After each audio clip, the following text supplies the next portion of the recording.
Hoy en un día especial por varias razones. Primero porque hay una Buenos Aires atípica, con bastante poco tránsito, y además porque tenemos el honor y el agrado de estar y que nos reciba, a propósito de su afecto, el doctor y profesor Facundo Manes, quien ayer anoche debió recibir su distinción. Me refiero a el personaje ilustre, al ciudadano ilustre de la ciudad de Buenos Aires, que como sabemos, esta distinción se otorga en 1973 y vaya casualidad, se le otorgó en su primera instancia a Fangio, a Jorge Luis Borges y a Leloir, uno de nuestros premios Nobel y médico como Facundo.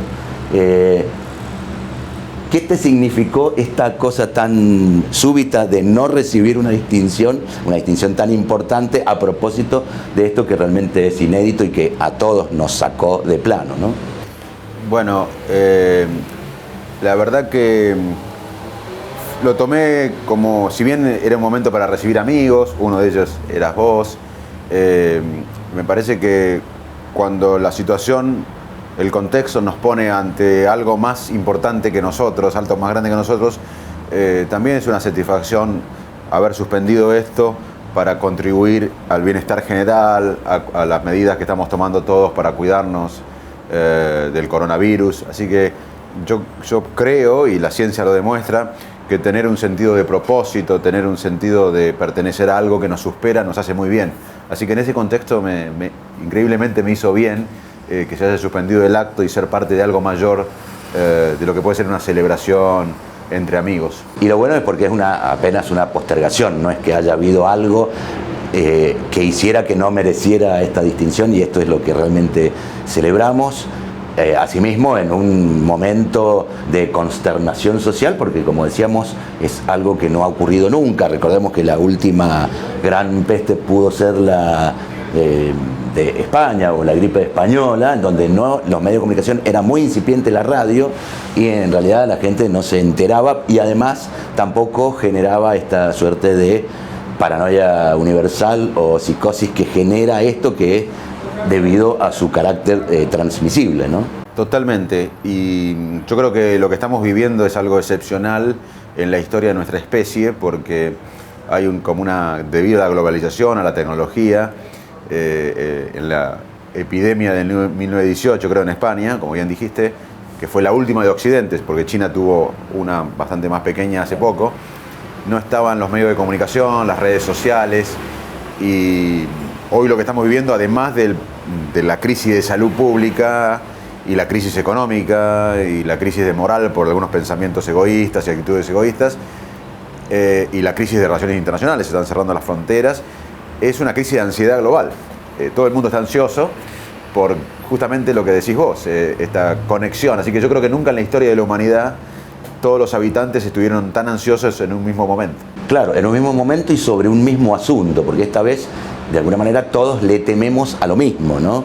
Y es una contradicción a propósito de tu postulado permanente de que somos seres sociales, porque en realidad lo que hace esto es restringir la relación de unos con otros. Entonces vendría siendo la primera vez que todo el planeta le tiene miedo a la misma cosa en el mismo momento, y eso impide que nos relacionemos, ¿no? Exactamente. Yo siempre insisto, y vos sos testigo de hace años, que una de las cosas que más nos da placer, bienestar e incluso impacta en nuestra expectativa de vida es la conexión humana, los vínculos humanos, y justamente ahora nos encuentra promoviendo la restricción social en términos de contacto físico, pero no debemos aislarnos, debemos comunicarnos por Skype, por WhatsApp, por teléfono, hablando a distancia, pero tenemos que estar conectados. Por ser humanos tenemos otros mecanismos más allá del contacto físico para estar comunicados,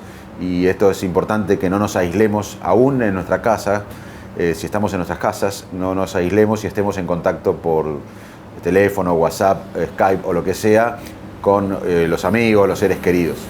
Claro, y esto obviamente que también se puede hacer ahora, no se pudo hacer en otro momento a propósito de que no había la conectividad que existe ahora, de que podamos comunicarnos de igual manera y contactarnos de igual manera, si bien es de forma virtual, pero sigamos en comunicación. Pero esta comunicación también, y sin lugar a dudas, lo que hace es alentar la posibilidad de, digamos, acentuar el temor, básicamente, de que podamos ser nosotros los que contraigamos este virus y la letalidad del virus, que sabemos que hay muchas discusiones en esto. Y, a ver, que estas discusiones, primero, no quiero que modifiquen lo que debemos hacer ante todo, ¿no? Que es mantener la distancia, quedarnos en casa, por un lado, pero por el otro lado, sin lugar a duda, se magnifica la problemática de la enfermedad a propósito de la propia difusión, ¿no?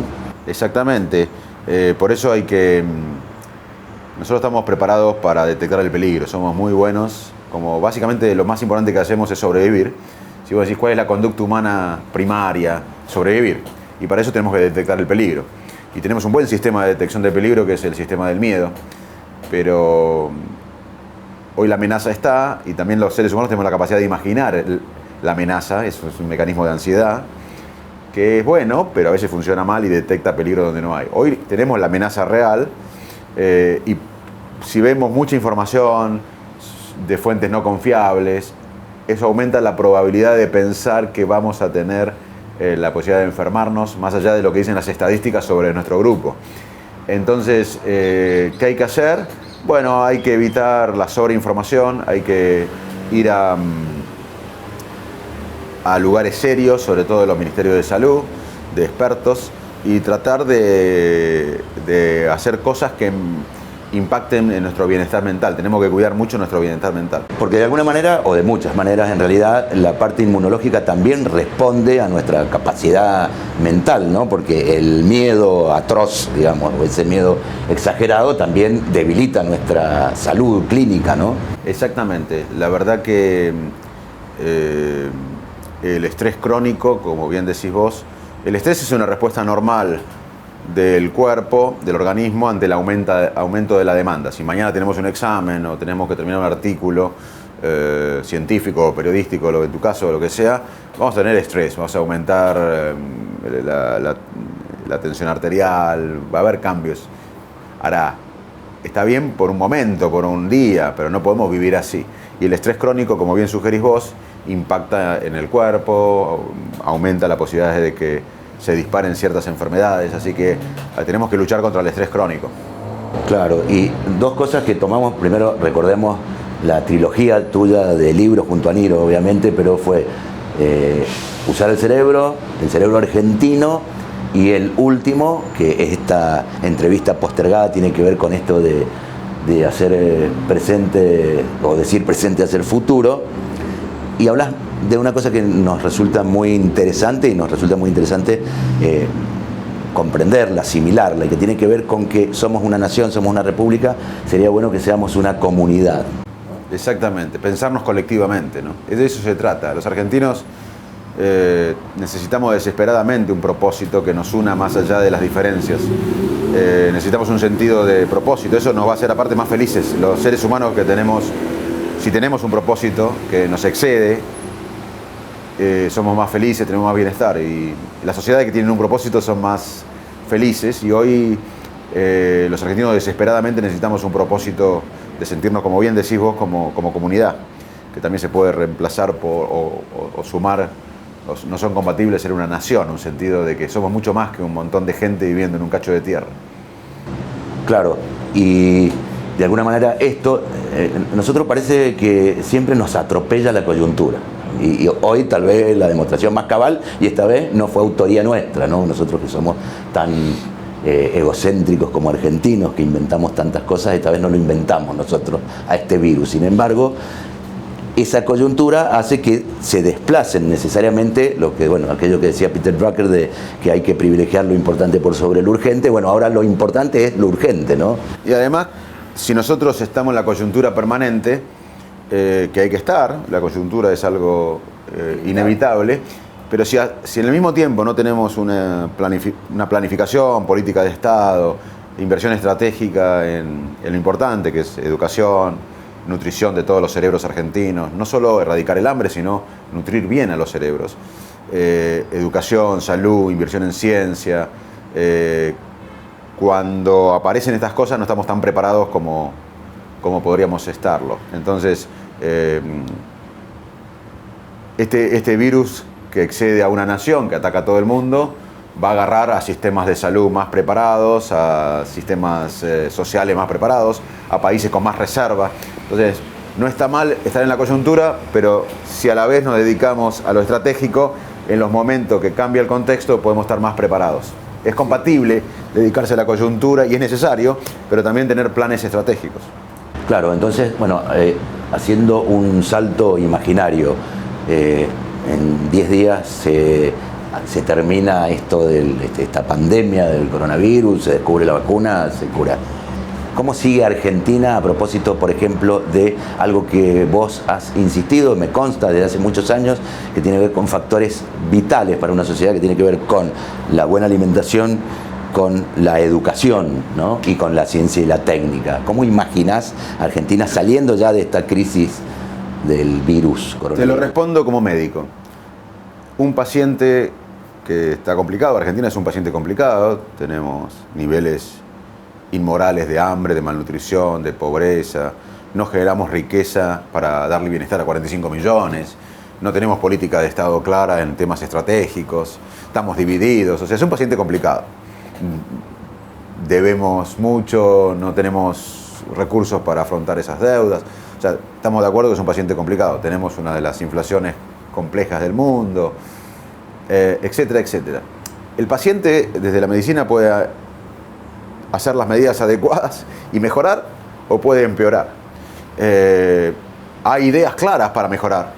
Argentina, como venimos reclamándolo de hace tiempo, necesita una especie de consenso, de unidad nacional, pero no solo de fotos, sino de ideas y de implementar esas ideas que tienen que ver con, en 10 años, poder duplicar el PBI concretamente, y para eso hay que invertir en lo que hoy da riqueza a los países, que es el valor agregado. De hecho, estamos viendo que las materias primas que básicamente componen gran parte de nuestra economía hoy valen menos. Y el valor agregado, como los respiradores, valen más. O sea, si nosotros no tenemos una estrategia de generar valor y dar bienestar a 45 millones, en realidad un proyecto de país para 45 millones, vamos a estar peor. Y si nosotros nos unimos gran parte de los argentinos para tener un proyecto de país basado en todo lo que da riqueza en el mundo y bienestar, nos va a ir mejor. Depende de lo que hagamos. Nos puede ir mal o nos puede ir peor. O sea que cómo veo a la Argentina depende de nosotros.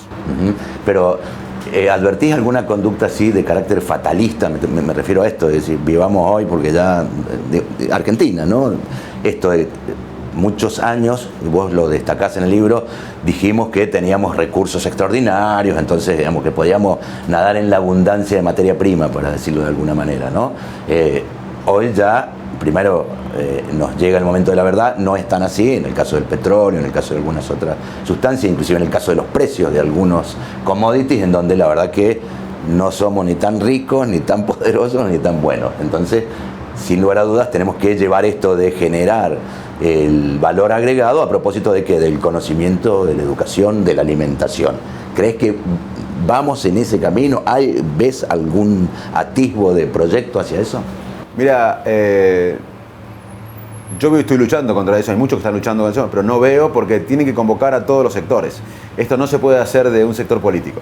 Entonces, hasta que no haya una, y esto lo van a ver todo el mundo, hasta que no hayan todos los sectores políticos, sociales, porque hoy los gobiernos son parte importante de una comunidad, pero la comunidad somos nosotros, los ciudadanos, las empresas. Hasta que no lo pongamos todo en una mesa, no va a pasar esto. Y yo esa mesa no la veo. Ahora hay una convocatoria por el coronavirus a todos los sectores. Bueno, espero que sea el comienzo de una mesa en la que estén todos los partidos políticos, que estén todos los sectores importantes de la Argentina y que esté la sociedad. Si hacemos eso, es importante. Hoy no lo veo, pero ojalá que entremos en ese camino. Es auspicioso que se haya convocado, aunque sea por el coronavirus, a todos los sectores políticos para discutir las medidas. No podemos quedarnos ahí. Tenemos que usar eso para ir a una convocatoria general para pensar un país. Pero de todos modos parece que estamos confinados a la profecía de Borges de que no nos une el amor sino el espanto. Bueno, por eso. Está pasando ahora, pero por el espanto. tenemos que transformar eso en insistir en que no solo tenemos que unirnos ante el miedo, ante el contexto que cambia abruptamente, ante el coronavirus. Tenemos que unirnos cuando estamos pensando en desarrollar Argentina para 45 millones. Y a propósito, ahí hay un dilema normalmente que tiene que ver con las burocracias, con los poderes y con cómo es la elección de poder. Porque también en tus libros manifestás algo que me parece muy importante, sobre todo en materias como la seguridad u otras de estas que la sociedad en general las padece, no es solamente un sector. Y que tiene que ver el hacerlo ahora. O sea, no digamos ni que es tarde, y el otro problema es que aunque no veamos el beneficio hoy, tenemos que hacerlo ahora. Y creo que ahí hay un dilema real de la política, porque la política, y voy a hablar en términos de la economía, termina diciendo, a ver, bueno, explotemos minería y soja, digamos, que son commodities, en vez de apostar más a la economía naranja o a la ciencia, una cosa, porque esto me da una respuesta inmediata. Son compatibles. Lo inmediato es compatible, tenemos que, por ejemplo, el campo. El campo, yo vengo del campo, muchos amigos, familiares trabajan en el campo. El campo ha hecho en los últimos años una incorporación de tecnología y de innovación muy importante y ha aumentado la producción. Lo que decimos es, no alcanza con el campo para 45 millones. Necesitamos campo, necesitamos industria, la industria 4.0, que tiene que ver con todo este cambio tecnológico que está ocurriendo en el mundo. Necesitamos servicios y necesitamos una cosa que todavía no hicimos los argentinos, que es unir con instituciones mucho más fuertes y estratégicas de las que tenemos el conocimiento científico con el valor económico de esas ideas. No podemos pedirle a los empresarios que se comuniquen con los científicos, si lo hacen bárbaro, pero no podemos pedírselo. No podemos pedirle a los científicos que piensen como empresarios. Tenemos que generar instituciones que combinen esos dos mundos y el generar valor económico de las ideas que producimos los argentinos. Y para eso tenemos también que invertir mucho más en innovación, ciencia y tecnología. Argentina invierte 0.5 del PBI y invertimos lo mismo que, por ejemplo, Gabón y Senegal. Entonces, no tenemos futuro con esta economía donde exportamos bastantes cosas primarias. No está mal, pero debemos diversificar la economía y hacer una economía de más valor agregado. Hablábamos del dilema que se tiene en general en la construcción política, esto de que privilegian a propósito de la próxima elección cuál es el método más veloz para obtener ganancias, en este caso para ir pagando deudas o para tener caja en definitiva, ¿no? Que es entonces, si es la actividad primaria o la actividad científica, tecnológica, etc.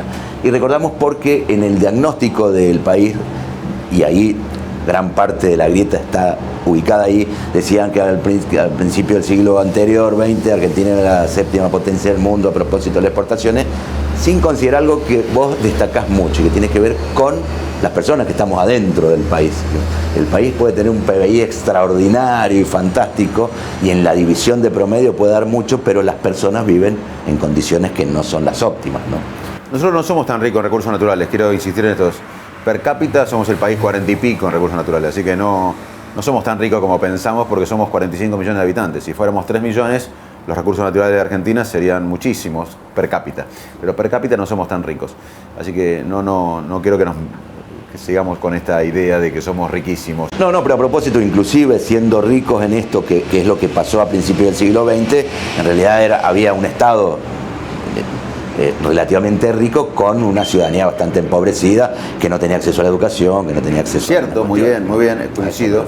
Eso fue así y además no tuvimos pensamiento estratégico porque cuando nosotros vendíamos carne o cueros y el mundo necesitaba eso, los países que nos compraban carne y que por ahí pasaban hambrunas o pobreza invertían en tecnología, en toda la tecnología que hoy usamos acá. O sea que aún cuando tuvimos plata, el gobierno, como decís vos, y fuimos entre comillas uno de los ingresos, fuimos el ingreso per cápita más importante del mundo en los 1895, no invertimos estratégicamente en las cosas que iban a ser importantes en la economía del futuro. Y esa es la diferencia entre político y estadista. En Argentina hay muchos políticos, faltan estadistas. Sí, mencionabas a Nehru en el libro tuyo, ¿no? A este pensamiento de la India, además, que no es, justamente es un país realmente, primero complejo por los más de 1.000 millones que tiene de habitantes hoy, y cómo ha ido de alguna manera torciendo este destino que parecía inevitable y realmente se están tecnificando y están exportando valor agregado de una manera extraordinaria. Eso se debe a aquellas políticas, ¿no? Totalmente, totalmente. Eso es lo que tenemos que cambiar en Argentina. Y se pueden hacer las dos cosas. Se puede pensar en la coyuntura, se puede... no es incompatible. Se puede trabajar en los más vulnerables, ayudar a los más vulnerables, cosa que no puede esperar. Alguien que no pueda comer, alguien que no pueda vivir dignamente, no puede esperar. Pero a su vez, en paralelo, se puede generar las condiciones de pensar un país a largo plazo y cómo generar la riqueza necesaria para darle bienestar a 45 millones. No son incompatibles. El hospital, siempre repito esto, pero es el mejor ejemplo. Tenemos la guardia, pero el hospital no es la guardia. El hospital también es prevención, maternidad, investigación, laboratorios. Hasta alta complejidad. Entonces, si la Argentina fuera un hospital, sería la guardia. Tenemos que empezar a ser un hospital donde la guardia es parte de la urgencia, pero tenemos otros sectores que no están enfocados solamente en la coyuntura. Son compatibles, tenemos que salir de esta lógica de que lo importante es lo urgente. Es cierto, no hay que olvidar lo importante de lo urgente, pero también no hay que olvidar lo estratégico, porque si no vamos a estar como alguien que pedalea hace mucho tiempo en el mismo lugar, que es lo que no pasa a los argentinos. Mientras el mundo avanza, nosotros estamos pedaleando en el mismo lugar y eso también acrecienta las diferencias con el mundo desarrollado. Y eso tiene que ver también con la memoria, que es una materia muy tuya, con la memoria, con la evocación de cosas que nunca ocurrieron, ¿no?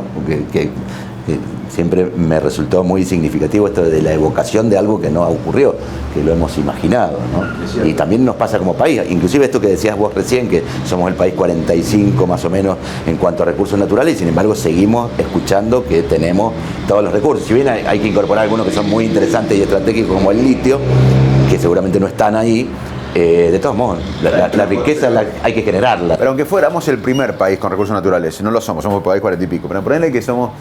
Hoy la economía del mundo no son los recursos naturales. Indonesia y Tailandia exportan el 70% del caucho del mundo y no tiene ningún impacto en la economía del neumático. Hay 3 países africanos que exportan el 80% del grano de cacao, pero no tiene ningún impacto en la industria del chocolate.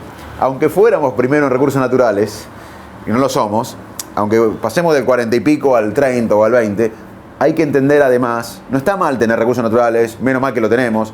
Lo que digo, esto es a favor del campo igual, no le podemos pedir siempre al campo y cada crisis acudimos al campo. Entonces, tenemos que generar una economía más diversa y con mayor valor agregado. Y ahí también vamos a necesitar un pueblo más educado, porque al exportar materia prima no necesitamos un pueblo tan educado. Ahí necesitamos un pueblo con salud, porque sin salud no podemos aprender.